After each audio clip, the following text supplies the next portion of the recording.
யார் ஒருவர் நான் பாவி, என் பாவங்களுக்காக நான் மரிக்க வேண்டிய இடத்தில் இயேசு மரித்தார் என்பதை நான் முழு மனதோடு விசுவாசிக்கிறேன் என்று சொன்னால் அவர்கள் ரட்சிப்படைவார்கள், தேவனோடு நித்திய நித்தியமாக பரலோகத்தில் வாழலாம். இதே போன்றதான ஒரு கேள்வி வேதத்தில் கேட்கப்பட்டது. ஆண்டவன்மாரே, நாங்கள் ரட்சிக்கப்படுவதற்கு என்ன செய்ய வேண்டும்? அப்ப அதற்கான பதில் என்ன? கர்த்தராகிய இயேசு கிறிஸ்துவை விசுவாசி, அப்பொழுது நீயும் உன் வீட்டாரும் ரட்சிக்கப்படுவீர்கள்.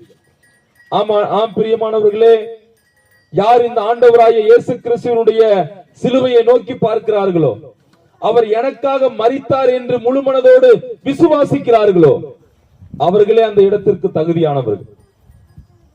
ஒருவேளை இந்த இயேசு கிறிஸ்து எனக்கு வேண்டாம், நான் அவரை ஏற்றுக்கொள்ள மாட்டேன், நான் பாவத்திலே இருந்து விடுகிறேன், இந்த உலக சந்தோஷம் சமாதானம் எனக்கு போதுமானது